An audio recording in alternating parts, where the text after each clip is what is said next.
I think this one might just end up going all the way down to the wire with a Mage Mirror. Yeah, and very briefly, and I guess in a simple form, Subtle, what does Warma have to do, right? We know he has to win this match. Is it still guaranteed that he has to win the next one as well at a minimum? No, if he wins this matchup now because of the Tice result, he is safe 100%. There we go, wow. Just by winning this matchup. It was much more complex if Tice kept winning as well, but unfortunately for Tice fans, because of that Tice loss, things have improved if you are a Warma fan, and all he has to do is win this match against Felkeine. Yeah, well, let's see if that news is going to help Warma, because that's the sort of thing you want to hear, right? Going into a match like this is, oh, well, actually, everything just got easier for you. Just win this one and you're good. So let's see how it pans out here. Felkeine on the top on that Hunter. Nice to see that Felkeine took my advice from the start of the broadcast as well and grabbed himself a comfort blanket to help him through the day. Equipping a blanket there. Nice. I'm going to be on this Demon Hunter though, and already got the Spectral Sight, but it does have that Philosophy kind of blocking him out a little bit. If that Spectral Sight was just one more card to the left, things would have looked a lot better. Turn 1 tracking here from Felkeine. Rhino, usually a fairly poor card in the matchup, I would say, but it might just be the best of a bad bunch there anyway. Yeah, he does pick it up. This is a horrible opening hand so far for Felkeine. That improves it a little bit. And start off with the Wolpertinger Adorable, just to make a wider board. And try and set up for the Demon Companion to come down on an already built up board if possible.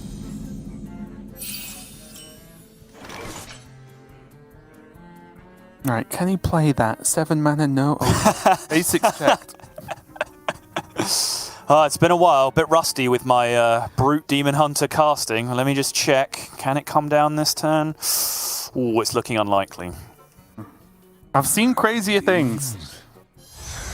Yeah, I do like this though. Just set it up, hero power it down. This gives you Spectral Sight in outcast position now on the previous turn. So start of turn, Brutes will go down to 7. Spectral Sight at the very least will take them down to 5 apiece. Still massively unlikely, even with coin still in hand, that he's getting them out anytime soon. But I think there's enough draw in the hand that he might just feel like he'll be able to get there in a reasonable fashion. Felkeine did get Kolek though, so gets to push a lot of damage. Now has to make the choice between going 1-drop and protecting the Kolek, for example, or just pushing a hero power and just utilizing the mana. And with absolutely nothing to do at the moment next turn, I kind of like this. Yeah, I think getting some value out of the hero powers makes a ton of sense here with the way Felkeine's hand is breaking down. That is a quest step completion, but the nature of the other cards drawn means that he's not really achieving anything. That is a wonderful final discount to hit on the Immolation Aura though, because that means now Coin Immo will clear this board down, can load up the discount in Tusk Piercer as well, and start setting up a draw chain for the following turn as well.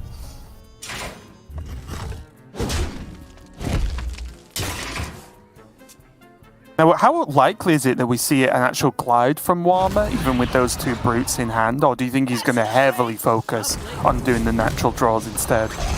I think unless he sees something very obviously indicating he can have a big draw turn off the top, that's very borderline. But I think he might be looking at a glide here instead now. I think, you know, another Spectral Sight, for example, off the top, something like that, he might have just gone for another big draw turn, perhaps got those Brutes down, depending on what the discounts hit off the draws. But I think in this position, that's probably a little bit ambitious. And I imagine he will want to attack first, then glide, right? Because if he glides and ends the turn with the Death Rattle, then he could be in some, not trouble, but just not as efficient.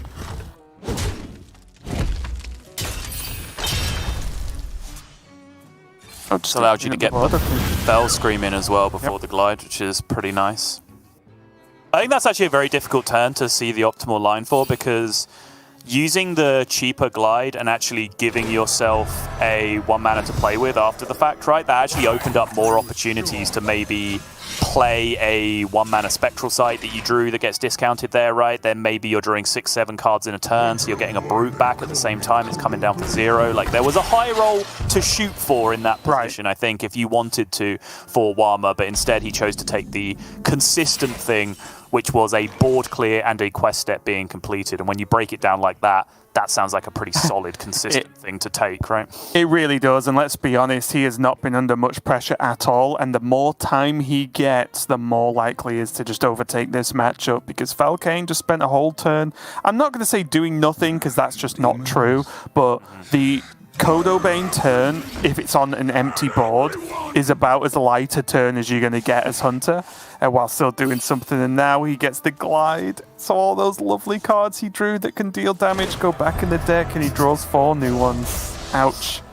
Ah, it's just the duality of man. Like any kind of big disruption card in Hearthstone, the person doing it, if you just look at the comparative faces, like Warma's having a great time this game. Felkeine on the other side is just looking in absolute agony about the situation. I think it just goes to show how much of a powerful card Glide is right now, because not only is it being extremely disruptive against, you know, handlock and combo decks and everything that you would immediately expect it to, it's being good against aggro matchups. Like, what is happening? When a card that makes your opponent draw 4 cards is good against Hunter, you know someone's gone wrong somewhere along the line. Would not be the case. Really? This is an ambitious Kurtrus. Wants to leave 10 power rolls? My revenge, it all ends here. Eh? Well, in a lot of cases, he leaves like the 10 power, right? But still 1 makes sense. Isn't this a way to lose the game?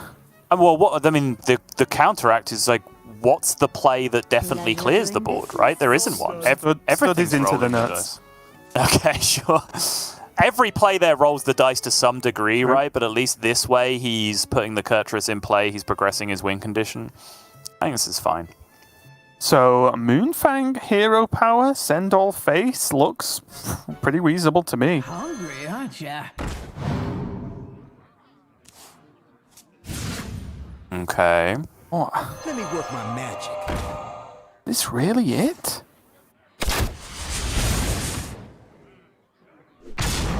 Oh, it's so much damage.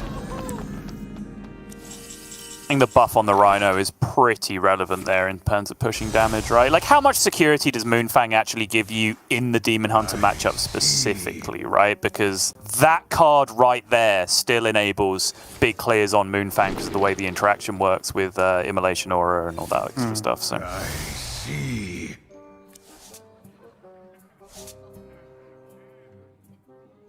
That's a brute.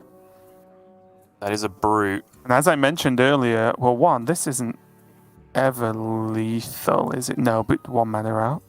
Yeah, spell damage is currently too expensive. Theoretically, it might be possible. It would involve, like, spending 1 mana here on trading the 2 mana Guild Trader back into the deck, hitting more 0 mana card draw, and then redrawing the Guild Trader that you traded back in, costing 0 mana, but I'm not even sure that ends up being lethal, and it's incredibly ambitious when you have a play as powerful as just Reno Jackson with Moargs and Fellscream Blast on this turn available to you. How do you feel about one?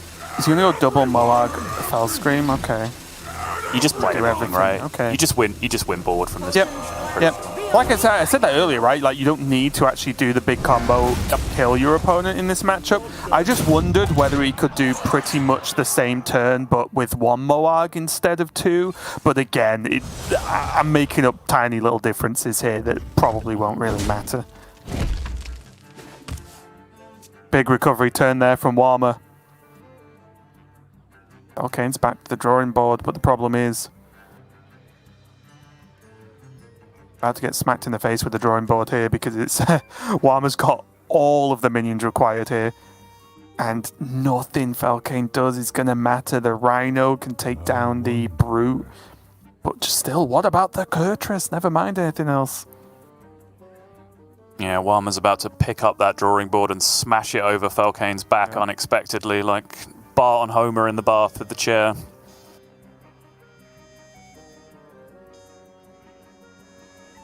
Keeps looking at it. He keeps shaking his head. It's not improving.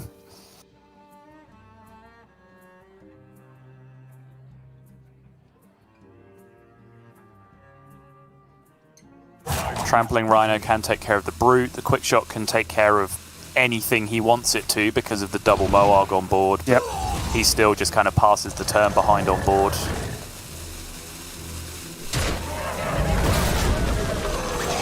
That means double Moarg is actually... Well, double Moarg spell damage is just still surviving on the board this turn. Oh dear. There isn't any Felscreams left though, right? So that is something to go... There is... an Illidari Studies, right, which could still end up potentially ending the game. No. Just acrobatics again. I mean, I think at this point, the Il'gynoth as a minion would end the game. Not many cards left. And in a sense, the Illidari Studies did end the game because it found him another philosophy, which found him more brutes. Another 18 brutes. Yeah, there's still a bunch of acrobatics auras going on here, which I guess to be a tiny bit careful to avoid. Like, we're probably not playing the Persistent Peddler as a 4-3. No real reason to. Board space full anyway. Go face. No need to draw extra cards in this position. Yeah, this all looks great to me. As long as Warma didn't just trip and press Immolation Aura there, we're okay. Yeah. That is going to be game one. I think going to Warma. As Felkeine concedes, nothing he can do about it. Felkeine got very close, especially considering that his opening was by no means very good. Like, that's not the opening you're looking for as Hunter at all. Still got close, but just a one big recovery turn. And it kind of panned out how we said and how the matchup can work, right? The Demon Hunter doesn't need the Felscream Blast to be able to OTK. They just use them defensively. And I think the double Moarg with the Guild Trader plus the Felscream number 2 from Warma was perfect. Reset the health in the game. Win the board. What more do you want? Yeah, and I think in the end, again, it was just the glide that ended up getting there, right? Or the multiple glides, I think, from Warma, just even being incredibly disruptive against Face Hunter. We saw the turn after the Kodo Bane came down.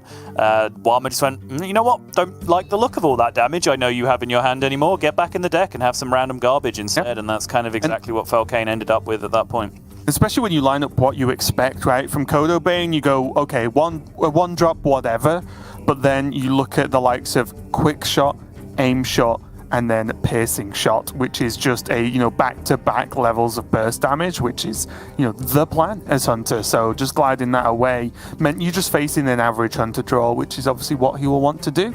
And moving on, we're going to have the same matchup, but flipped. Felkeine's going to be on his Demon Hunter, Warma going to be on the Hunter. So we're going to see now whether Warma can go just a little bit quicker than Felkeine managed to, or if Felkeine can return the favor and even up the series 1-1.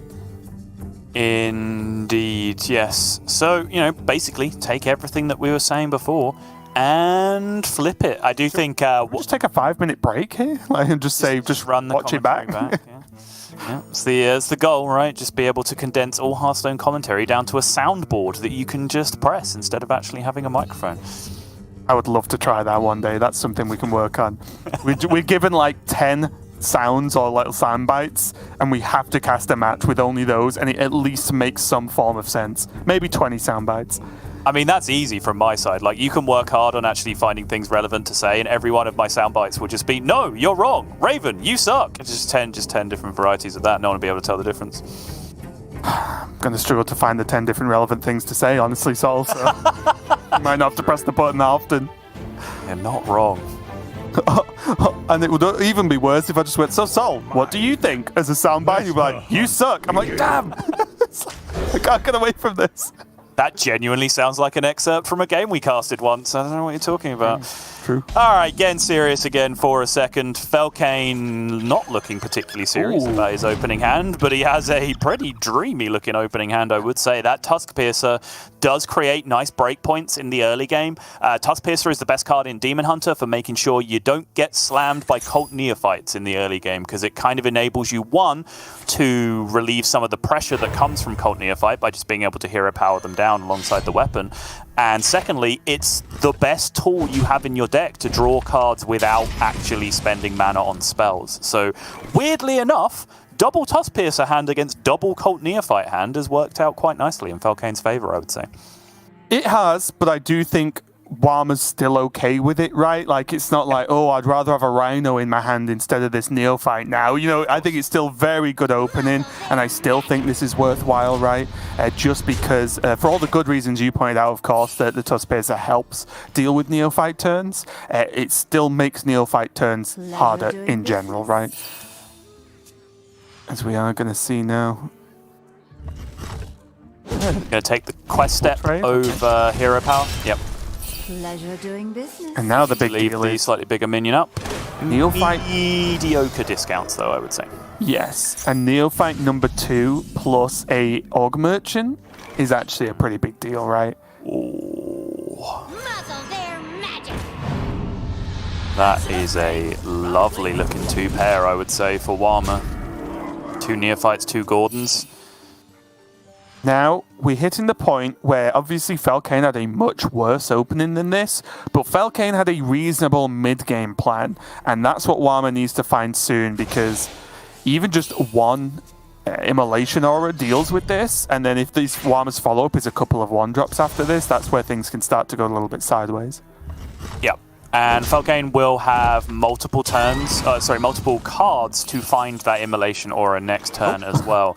And again, if you want to rewind, this is exactly what happened to Warma around this position, right? Like, Warma's opening was smoother, Felkaine's opening was far less aggressive, but it was around this turn where Warma completed a quest step and hit that discounted Immolation Aura, right, to be able to gain control of the board. So if he can do that again now, he'll be in business. But with that Brute draw, Felkeine rubbed his hands together but did not hit any card draw from that Illidari Studies, which is a big problem. Pleasure doing business. Yeah, he's got trade, he's got jump, but he's just 1 mana behind, isn't he?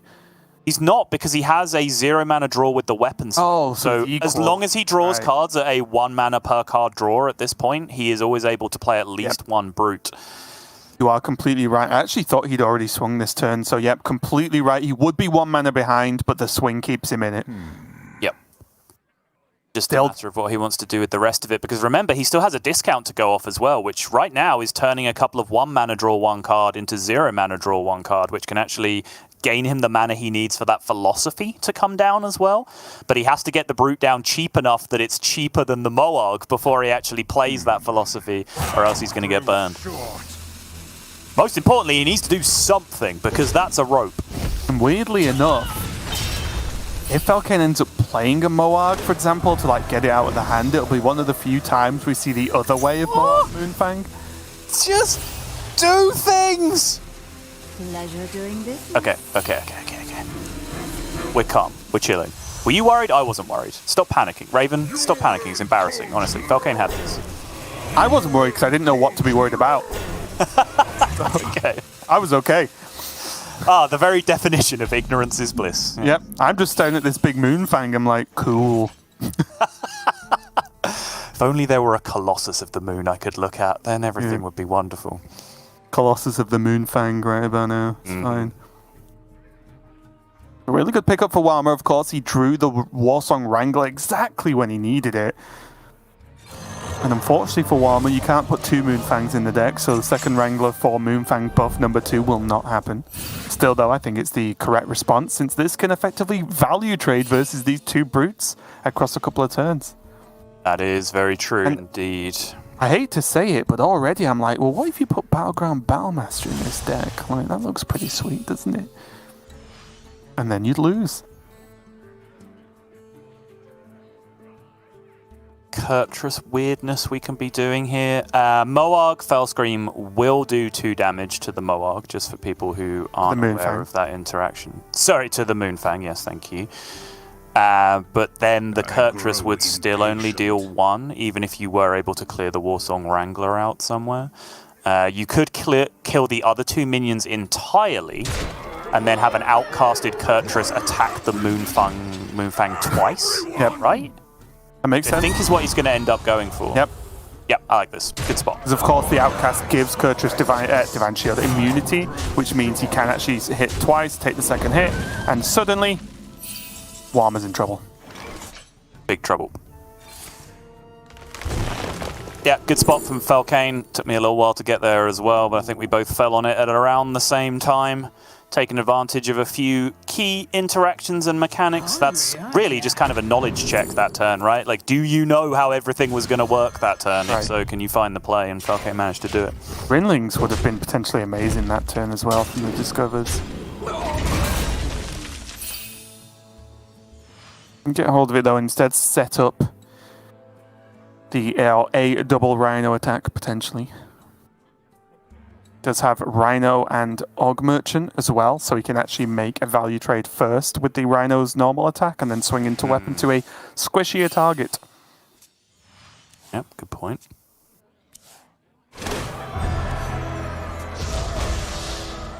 No discount hitting that hand, unfortunately, which means the Brute is just that 1 mana out of range on this occasion. I think also, maybe even more importantly, it means the Viper can't get played, right? Because I think Viper in the weapon would have been pretty clutch as well here.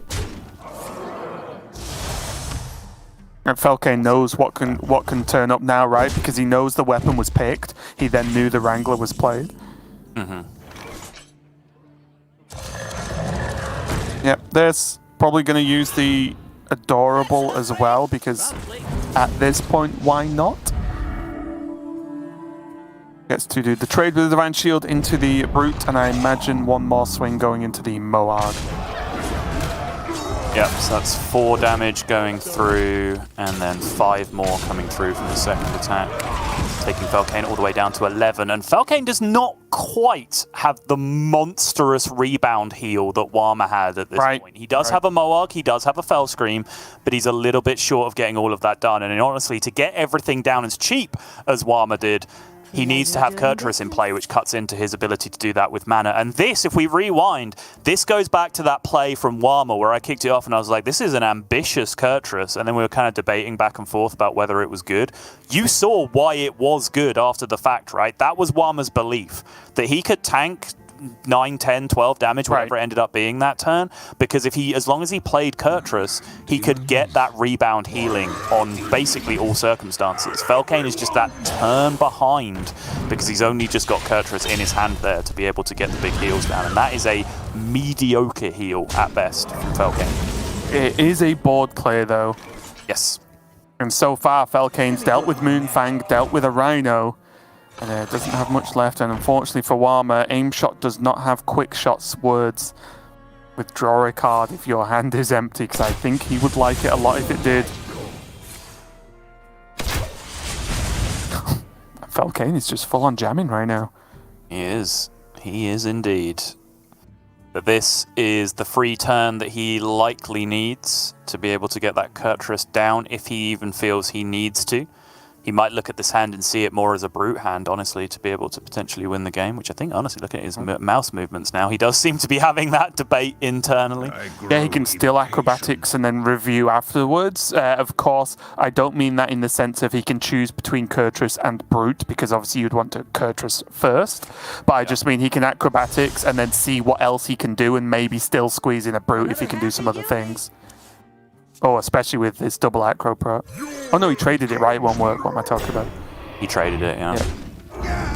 Again, it's one of my favorite interactions in Hearthstone, but that was still possible. If you get the Guild Trader back, it still has the Acrobatics aura on it, because that's considered an enchantment, and when you trade a card, it keeps all enchantments, including that. So in some situations it's correct to even go down that line, because you can get it back cheaper later on if you're popping off with a Kurtrus turn. But I think the greater story there is that Felkeine was in a position comfortable enough that he could even turn down his quest reward in that position and still end up winning the game quite comfortably. So there we see it, and this is what I'm talking about when I set up the series at the beginning, as this might just go back and forth, back and forth, back and forth until the mage has to get a win, and then it might get a little bit sticky for one or both players, because there are matchups throughout this matchup chart that you would expect every other deck in these players' lineups to pick up a win somewhere along the line. Yeah, sorry, I'm not laughing at you, I'm just laughing at what the next matchup is. So we had Demon Hunter beat Hunter, we had the other Demon Hunter beat the other Hunter, and now we've got the Hunter versus the Hunter. So whatever happens, Hunter's going to really get to win this game coming up in this series for the first time, so we are going to get that mirror match. again, this is kind of the weird nature of how Conquest works sometimes, right? Because you would think, with the Hunters seeming to be the good decks, they took care of the opponent's deck, so on, now they're playing a mirror match, you would think that the winner of the mirror match is actually massively impactful, right? But actually, the winner of the mirror match then has to queue Mage, and the other person just sticks on Hunter, which is almost certainly going to go in favor of the Hunter in the other direction. So the winner of this mirror match is only a small percentage change, I would say, overall in the eventual winner of the series. So what Sottle is really saying is we should have just skipped to Game 5 at the beginning of this series, had a Mage Mirror, and be done with it. There are some series where, you know, that is at the very least the perception. If you play out the series on paper, that's where you do it. But we don't play Hearthstone on paper. It's a digital card game, and it's much better for it. So we actually have to play it out in reality. Both players having access to those 1-drops. Cult Neophyte definitely a little bit worse as a 2-drop in this matchup, I think. I think a lot of the time the general plan is to follow up with more minions. Of course, we can see this specific Cult Neophyte will have a huge effect on Warma's plan. And sorry, I remember a rule I was being told. It was 100% of the time you had to coin Felmore on 1. What's the rule about playing Felmore on curve on 2? In the mirror, there is no rule, Sottle. Wasn't it the mirror last time we were talking about it? I'm choosing to believe no. I'll only commit to coin Felmore, okay? Okay. I'll only ever commit to coin Felmore. And we won't talk about the fact that Warma actually mulliganed away Felmore. We'll sweep that one under the rug. On coin. Yeah. Very interesting, isn't it? Yes. So, I knew this was going to come up because I saw earlier Sottle posting our little messaging thing where I believe when he was watching Asia Pacific, oh, Felmore is bad. Felmore sucks. I'm doubling down were my exact words. And so I knew it was coming. I knew it. I was ready, as ever, with my fairly reasonably bad answers. Yes, with your world-renowned powers of deflection, Raven. You did very well. Let me work my magic. It's close to turn 2. It is. It's about as close to turn 2 as you can get.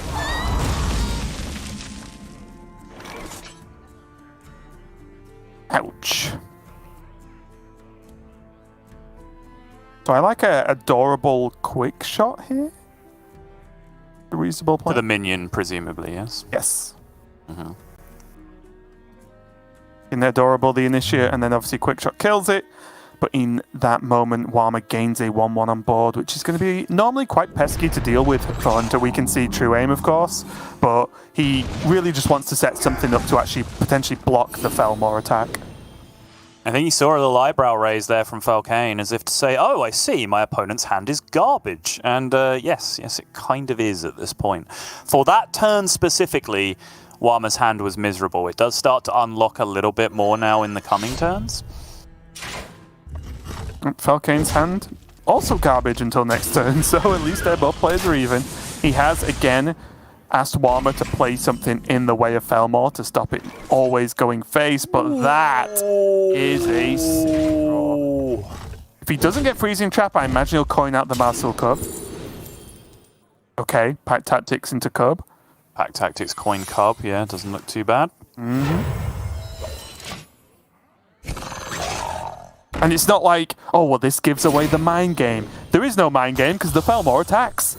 Exactly, yeah. So there's nothing to hide there. Does hit the 1-1, which means Warma actually ends this with a minion that just directly challenges the Felmore. Pretty good outcome, honestly. Yep. Apparently Felkeine is not a particularly good Felmore trainer. Nope. Disobedience cannot be tolerated. Needs a few more gym badges, and then maybe it'll listen. Indeed. I do. Do you like the weapon swing into the 3-3 here? I do.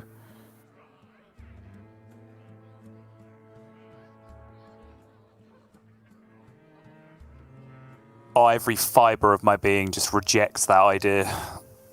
But do you like might it, still though? be correct. That's not what I asked. I mean, do I like it? No. Is it the correct play? That's a little bit more unclear.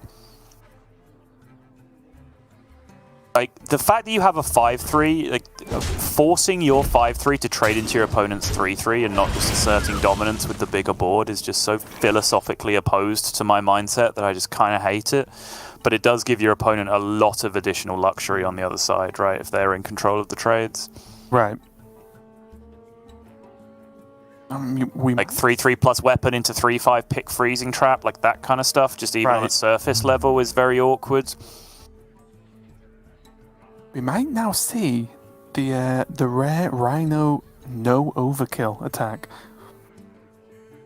Could also go Mankrik, quick shot and trade into the Kodo Bane. Again, generally you then look for the freezing trap on an empty board. That's also a reasonable plan. Okay.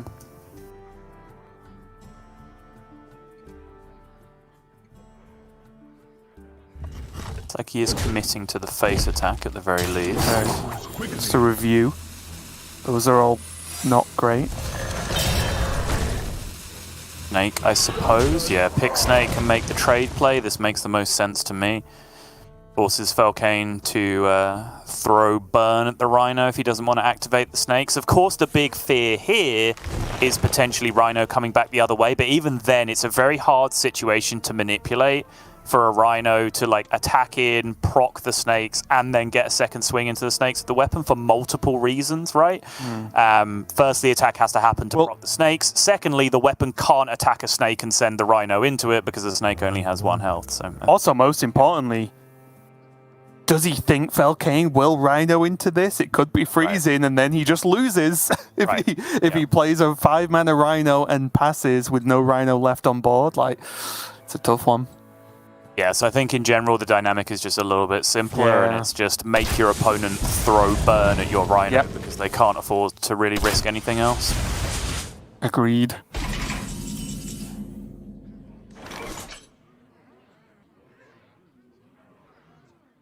Both players even on health, which is normally the first thing you look at about this point in the matchup, is has anyone gained like a roughly like 10 health lead, because that really does alter general play style. But it's one of the few Hunter mirrors where you see it actually be very even with health. Warma going to save that Demon Companion potentially for one, just not giving Felkeine more targets. Yep. Potentially going with that weapon, but also it's not the best, but not the worst self-piercing shot target either most of the time, right? He also, remember, has snakes potentially about to be summoned at some point, right? So it's kind of realistic that next turn he has 3 1/1s in play, where suddenly the worst Demon Companion then turns into the best Demon Companion. This is cute. The ordering means the 1/1 will soak a freezing trap, right? Yep. Nice little play. Gets the news now that it's Snake. Still fine. He doesn't even really lose 1 damage. He just loses a 1/1 if he puts the Rhino into it anyway. Yeah, takes a little bit of extra damage himself because he has to attack a higher damage minion in the end, but still pretty solid. So now you start to plan this out. Demon Companion, piercing shot, quick hero power. Looks good to me.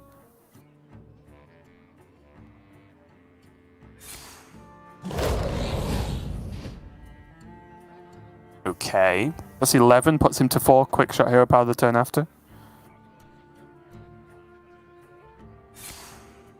Yeah, 5, 7, 9, 10, 11. Is he not 5? Doesn't make a difference. Am I counting? 5. Yeah, I must have just been 1 off for some reason, sorry. But yeah, same game plan. Quick shot hero power is lethal, which is the main point here. Exactly.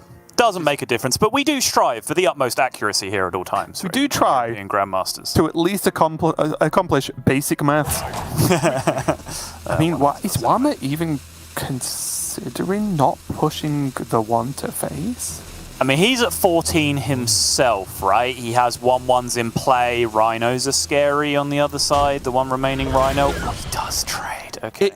It is scary, but he still has 1 health minions in play, so what's really changed, I guess, is my question.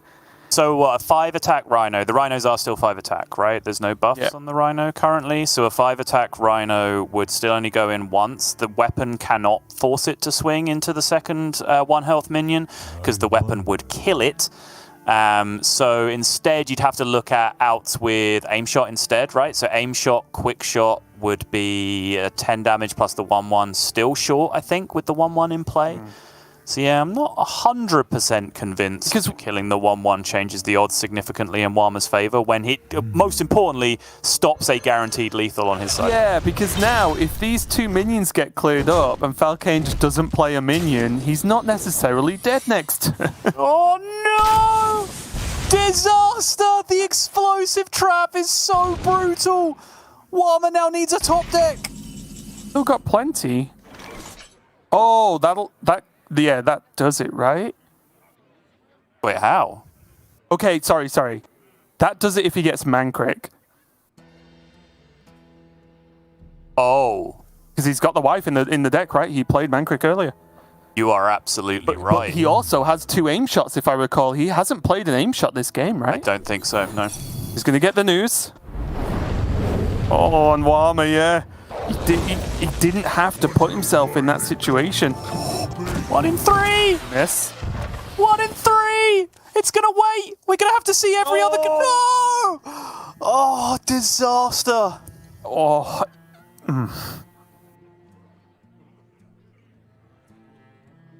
Painful. And honestly, we can talk about right or wrong, but the way I see it, it was just a blunder. I think because he left 1 health minions on his side of the board, regardless of the trade or not, I don't think, unless I'm missing something, and I might be, so I apologize if I am, I don't think a 1/1 hitting him for 1 damage actually changed the reasonable likelihood of him winning or losing that next turn, and it sets up guaranteed lethal. There is nothing the Hunter can do about being set to low enough health, right? They can't heal, they can't mess around with anything. It was guaranteed lethal the next turn. Warma takes a loss, and it's a rough one to see. Felkeine takes game number 3. Oh, savage in the end, even coming down to the lack of Mankrik's wife coming out of the deck there in the end. But yeah, I largely agree with everything that you said there. I think the aim shot and quick shot combination in hand, so aim shot 7, quick shot is 3, even with the weapon coming through on top of that, that's only 13. So I guess that's what he's playing around in that position, right? Like this trade here, he's at 14. So aim shot 7, quick shot 3, hero power 2 plus the weapon coming through. Is that just lethal on the following side from what he knew about at that point if he doesn't trade? Yeah, maybe.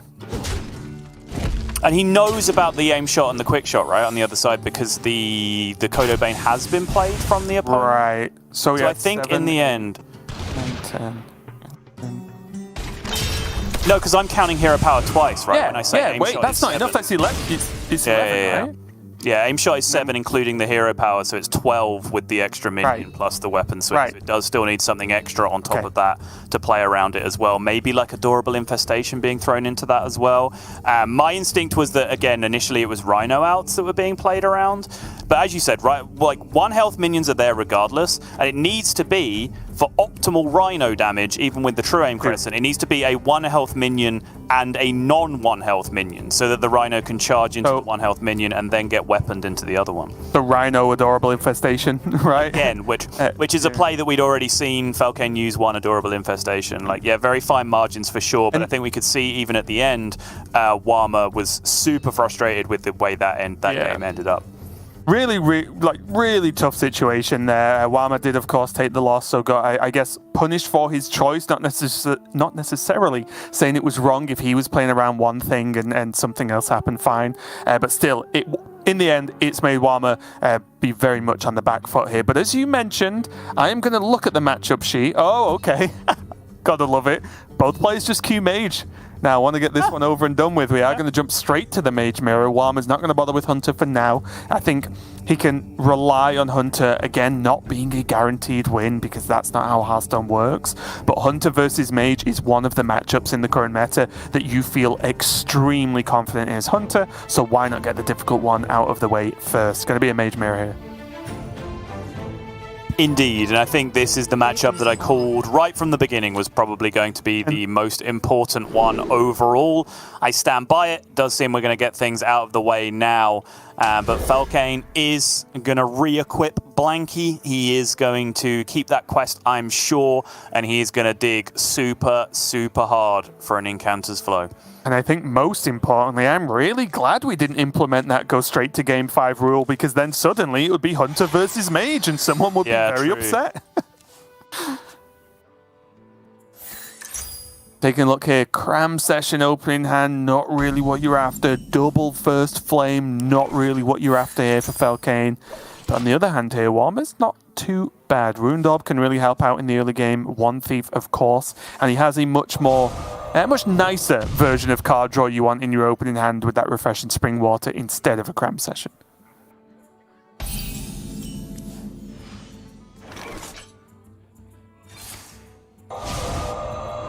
Warma leading with the Runed Orb. Ice Barrier is a premium card in the matchup for sure. Gives you those frost options.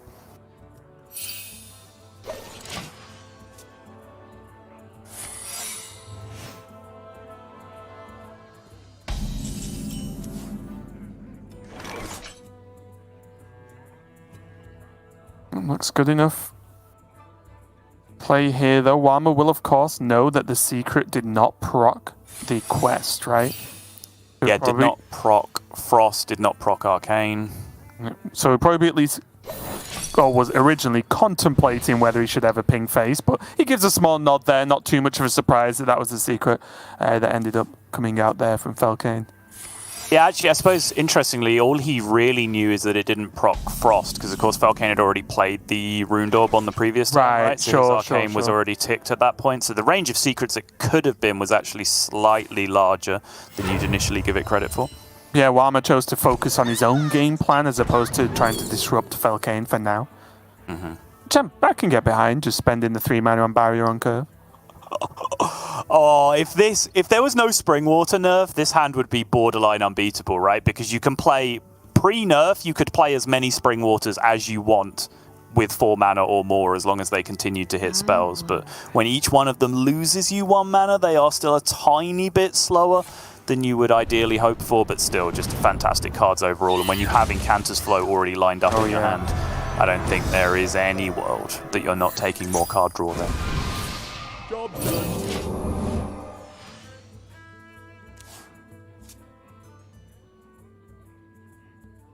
Yeah, even an interesting point there, right? Wait a minute.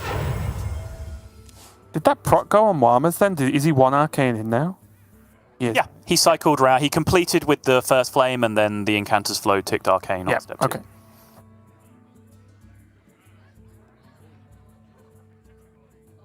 Felkeine does have some options here. At some point, he has One Thief Brain Freeze, which is a nice, cheap way to continue Frost. I have to dig a little bit more, because that's kind of all he has right now. Alright, let's get these Spring Waters cast as rapidly as we can.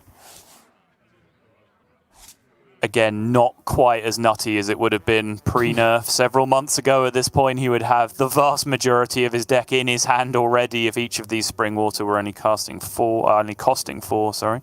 Yeah, you get your daily intake of water in about 3 seconds if it was in the pre-nerf state. That's right. You end up with water poisoning. The plot of a House episode once. Someone poisoned themselves by drinking too much water, which is a thing you can do. Yeah, it's weird that, isn't it? I was like, oh, not drinking enough water, drink more, you should be drinking like 1 million litres a day. Do that and like, well, now you've drank too much. You're like, oh, God. Oh. The medically recommended thing to do is back a tanker up of water to your house every day and pour it directly into your mouth. If you drink any less water than that per day, you will die immediately. Yeah, and then you drink too much. You're like, oh, God, I can't win. Just, I don't know, nightmare.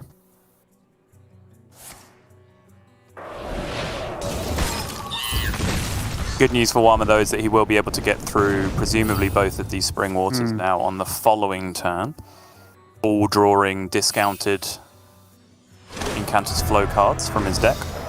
Yep, there's only making great progress on his own side, though. That's a slightly disappointing set of cards. I imagine he'll just pick up the Hot Streak for flexibility, and does.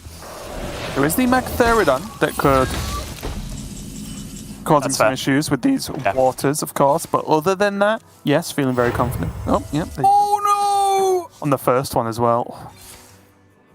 Job's done. no! Disgusting.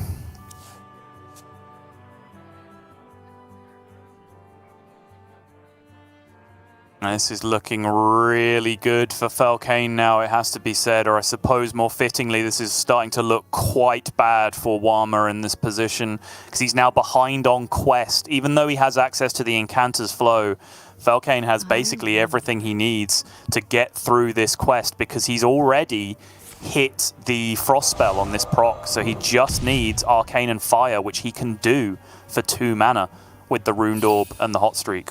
Yep.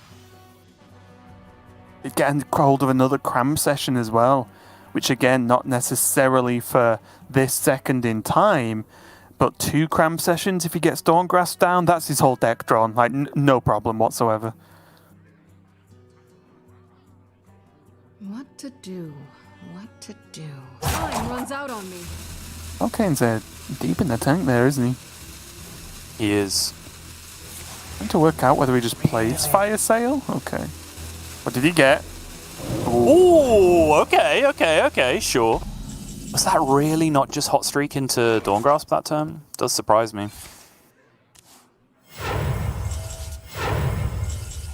Well, now there are no minions to be drawn there, so that water was guaranteed for Warma. Mm-hmm. And here comes Maggie. Yeah, we'll now use this to tidy up his own quest. Brain Freeze will give him the Discover from step 2. Doesn't really have a clean way to get the rest though, right? Currently no Arcane. Yeah, it does have this Discover to help him out though. Oh. There you go. Still going to be short of doing it this turn, right? With only 2 mana. Yes. Would have liked to just have a Hot Streak in that stack of cards somewhere.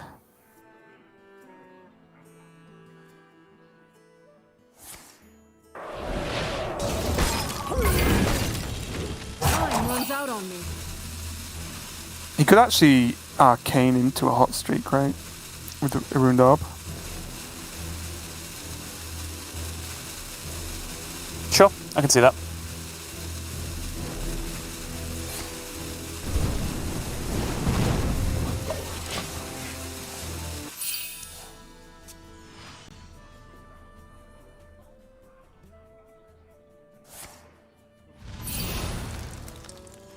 But now the Hot Streak comes out for Felkeine. That means the Dawngrasp is coming down.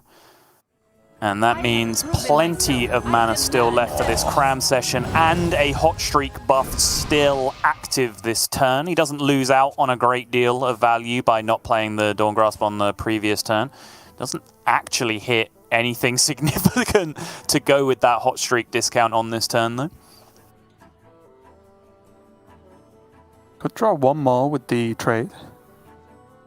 True. What to do? What to do?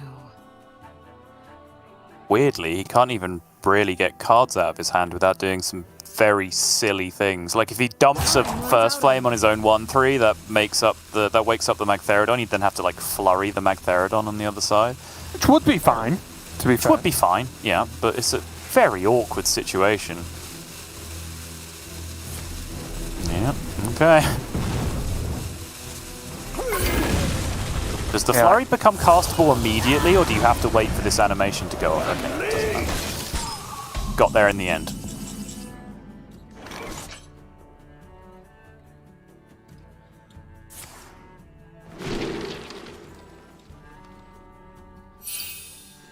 Not bad as well, right? Warma get hold of a cheaper Arcane so he can actually play the Ruined Orb after Dawngrasp to cash in on that spell damage. Is he even that far off? Like, can he trade into something here? Ruined Orb will do 5/6 if he plays the Lab Partner as well. It's so often lethal, isn't it? But it's just not quite there for Warma. Yeah. I wonder. Are there any outs if you don't dump the 5 mana into the spell damage, right? You can get like 7 damage from a Fireball, 3 from a Ruined Orb. And still have, not enough mana left to play with at that point, right? Be just Ignite, I guess, which would be 3 damage more, not good I enough. have proven myself. I demand Okay. answers. Oh, it says explode! Job's done. Oh, additional cram session, and now Warma head in hands. He knows this is the moment. It's just going to be cards from hand cheaply and efficiently. First things first here for Felkeine. He's looking for the burn, but so far is not finding it. But as of right now, he has spent 0 mana on this turn, so he still has plenty of gas to go and still a cram session left to spend. I definitely like it that he drew the with the water, obviously. Spent, as you said, 0 mana, drew 2 cards he didn't want. He's like, I can't believe it. And it's like, well, you're still in a pretty good spot. You're still quite likely to just kill him this turn.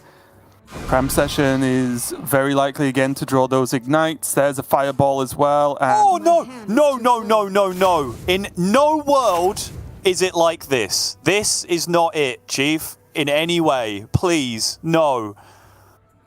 Oh boy, yeah, you can see the frustration on Felkeine's face. He is sat there with a Fireball and 2 Ignites in his hand, simply waiting to kill his opponent here. Hopefully we can get this reconnect feature back in play as soon as possible. There it is for Felkeine.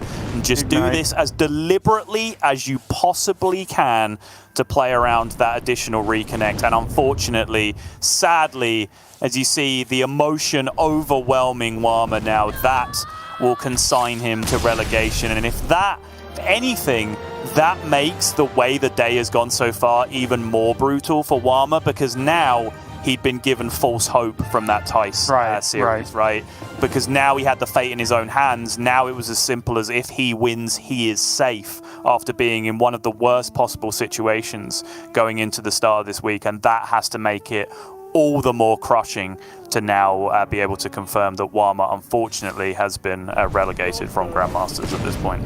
Yeah, really tough one there overall. And again, the Mage Mirror is tricky to play and really get much out of in itself. Of course, just Felkeine landing the Dawn Grasp quicker, earlier, and look just in that shot how much card draw he had with the Incanter's Flow, of course, live. So again, at that point, if you are relatively safe, which arguably Felkeine was not, he was likely to be dead next turn on the backswing anyway. But still, if you're the first one to do the big card draw turn with flow as well, then you are extremely likely to win down to the sheer amount of just raw burst damage you can generally kick out there. So although of course, bad news for Warma getting relegated from Grandmasters with that match. Congratulations to Felkeine, really making and continuing to recover well this season and looking to finish off the last week on a high note, as opposed to how, I guess, the start of the season really went on for him. Yeah, exactly, and that means that, the story is very, very different for these two